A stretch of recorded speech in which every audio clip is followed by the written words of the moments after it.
A paz do Senhor, meus amados irmãos.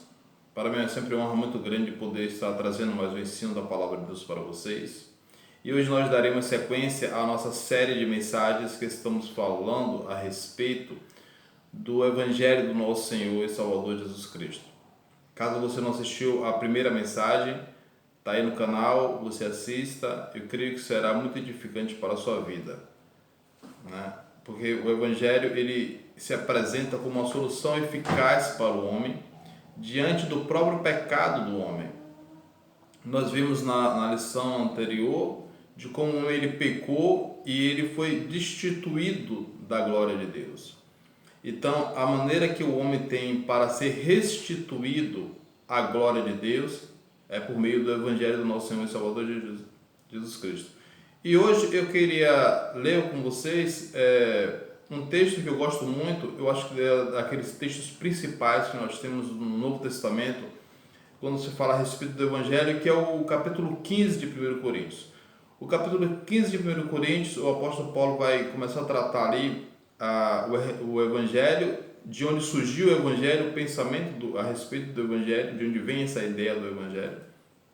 Ali até entre o versículo 1 até o versículo 4, e a partir daí ele começa a tratar de um assunto que é muito importante, que dá sustentação e base ao Evangelho do nosso Senhor Jesus Cristo, que é a ressurreição de Jesus. Então eu penso que a doutrina da ressurreição, por exemplo, de que Jesus ressuscitou, para mim, eu acho que é a doutrina principal de toda a Escritura, porque não haveria evangelho se não houvesse ressurreição, não haveria remissão se não houvesse ressurreição, não haveria justificação também se não houvesse ressurreição, e se também não houvesse a ressurreição, nós estaremos ainda em nossos pecados.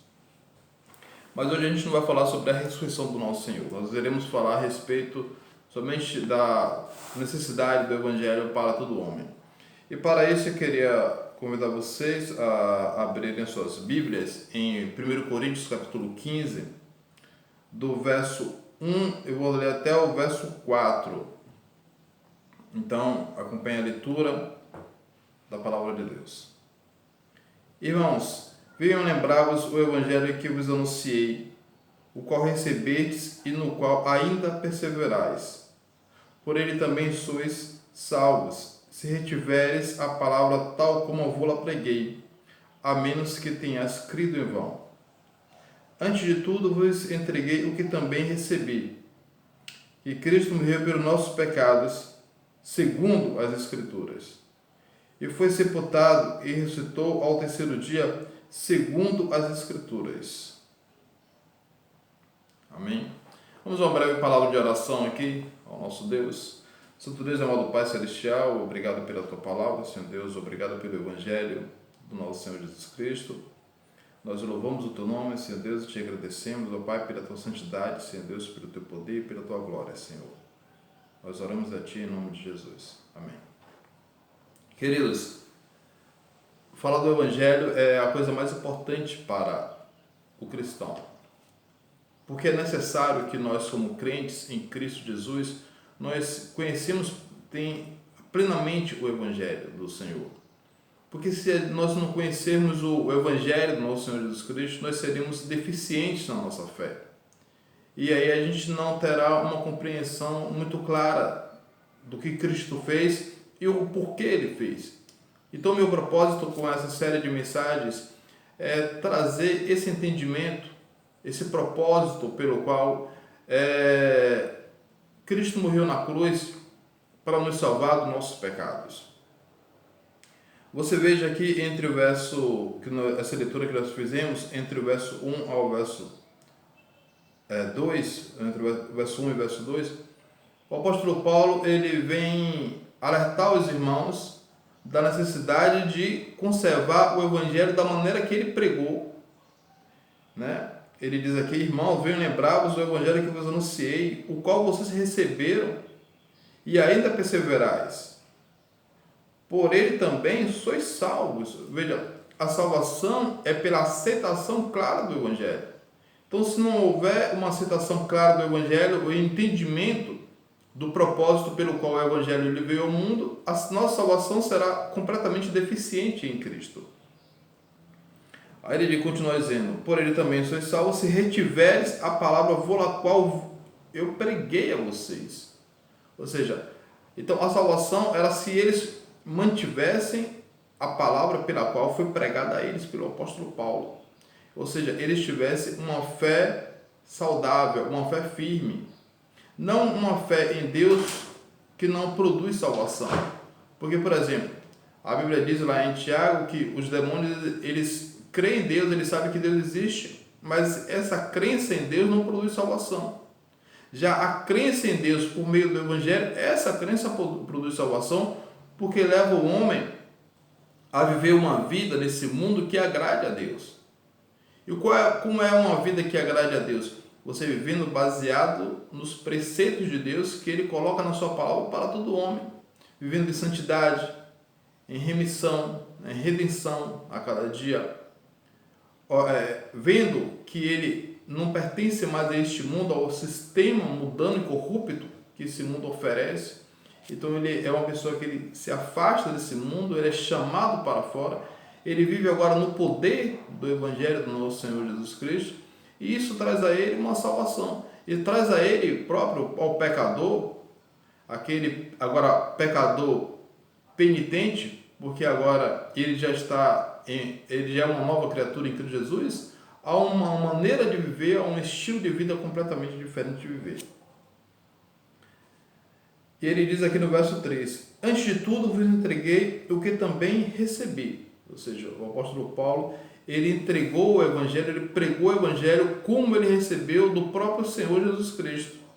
Ele não entregou o Evangelho com enfeites, enfeitando a palavra de Deus, maquinando coisas para que a palavra pudesse ter uma aceitação melhor ou maior por parte dos seus ouvintes. Ele não maquiou a palavra de Deus, mas ele entregou o Evangelho exatamente como ele havia recebido. E essa é a postura de todo o pregador fiel à palavra. Ele entrega a palavra de acordo com a maneira que ele recebeu das Escrituras. E ele não procura maquiar a palavra de Deus para que a sua palavra tenha uma maior aceitação. Muito pelo contrário, ele fala da palavra de Deus com verdade e sinceridade. Ele continua aqui, que Cristo morreu, ele entregou aqui, que Cristo morreu pelos nossos pecados, segundo as Escrituras, e foi sepultado e ressuscitou ao terceiro dia, segundo as Escrituras. Então, como é que você prega o Evangelho? Segundo as Escrituras. É assim que nós pregamos o Evangelho, é assim que nós ensinamos o Evangelho, ensinamos segundo as Escrituras. Por isso que na primeira mensagem nós fomos às Escrituras para poder saber a necessidade do Evangelho, quando nós colocamos lá o motivo pelo qual o Evangelho era necessário a todo homem, quando parte ali em Gênesis no capítulo 3, na queda do homem, o homem peca, ele se aliena de Deus, ele se afasta de Deus, ele começa a viver em um caminho completamente diferente de Deus, até o momento que Deus aparece a ele ali e vai confrontá-lo, e em última análise ali ele bota a culpa na mulher, a culpa é em Deus, a mulher bota a culpa também na serpente, depois põe a culpa em Deus, e por assim vai.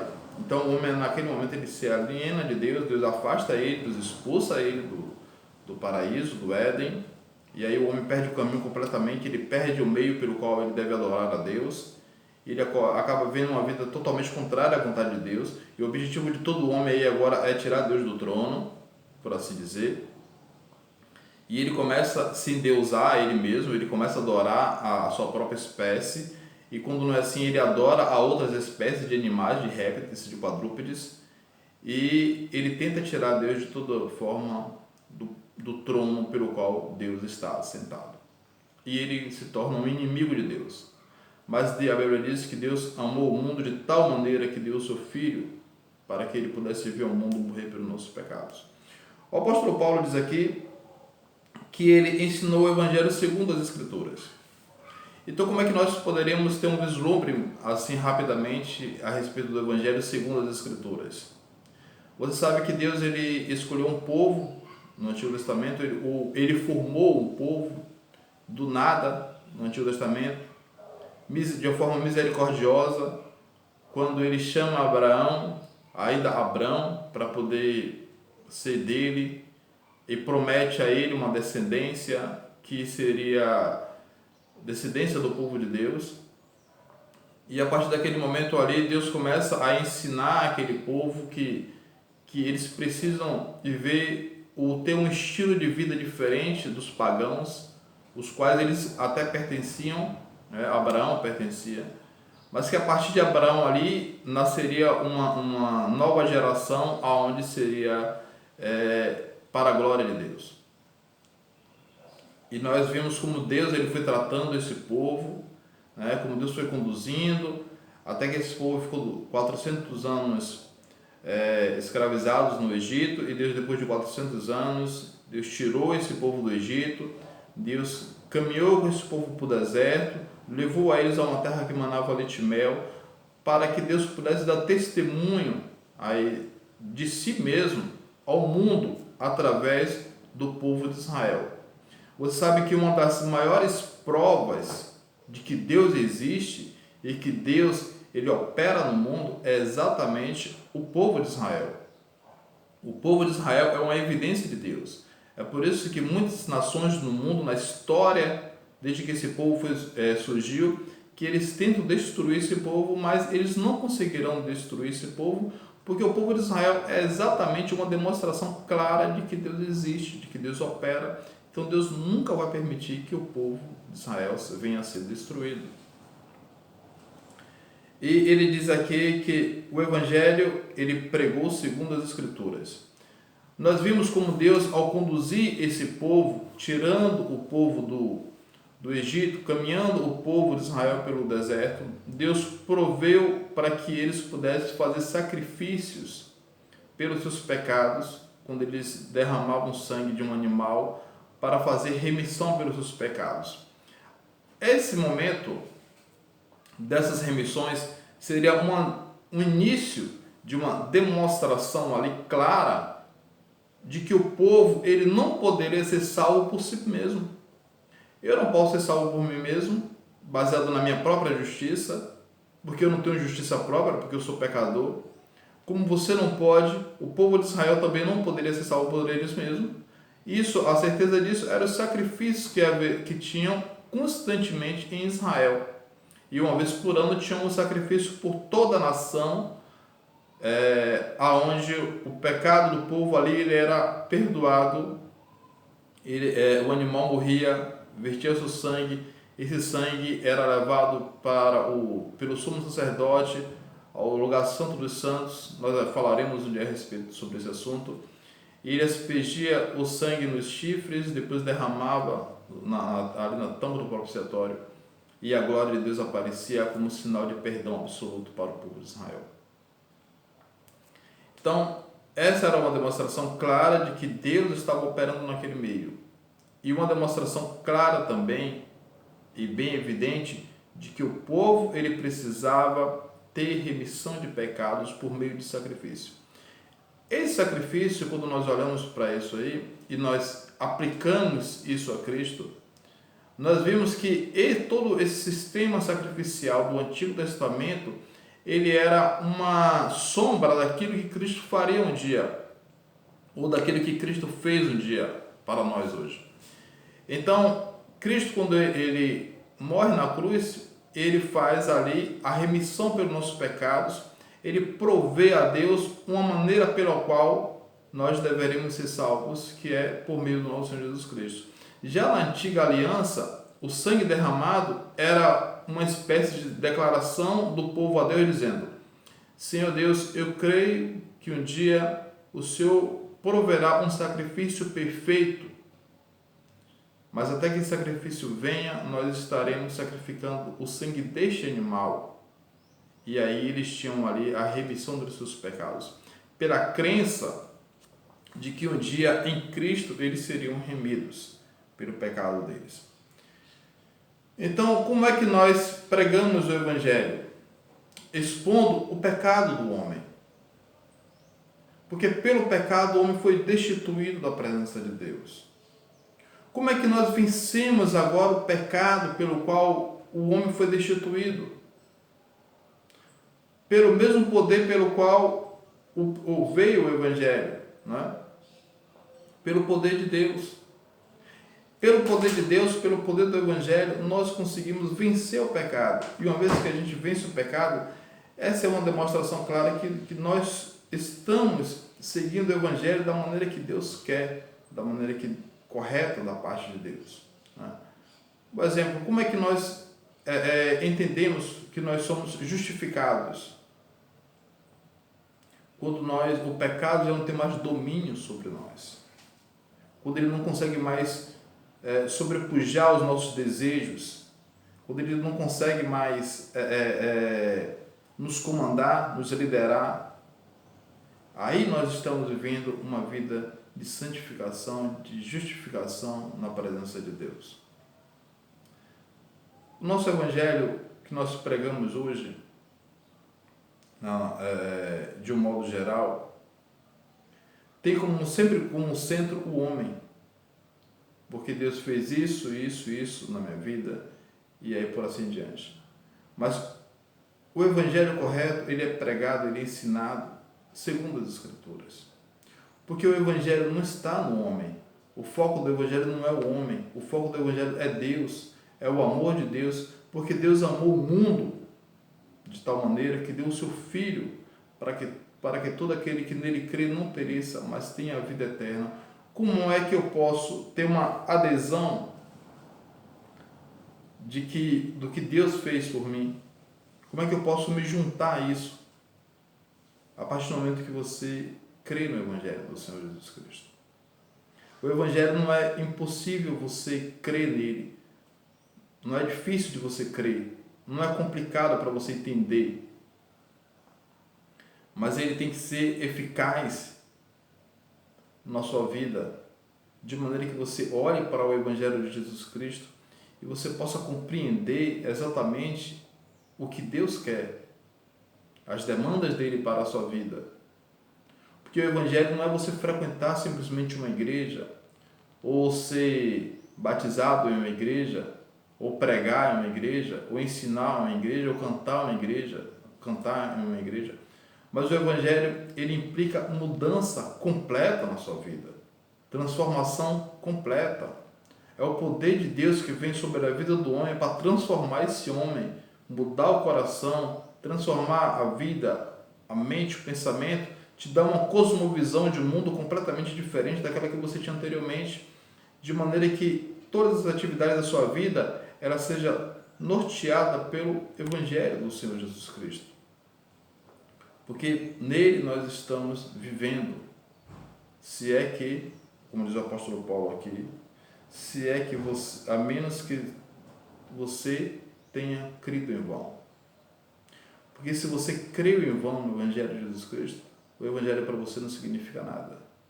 Se você creu em vão no Evangelho de Jesus Cristo, ele não transformou a sua vida, ele não mudou a sua vida, ele não mudou o seu viver e você continua ainda nos seus pecados. Você continua sendo ainda velha criatura.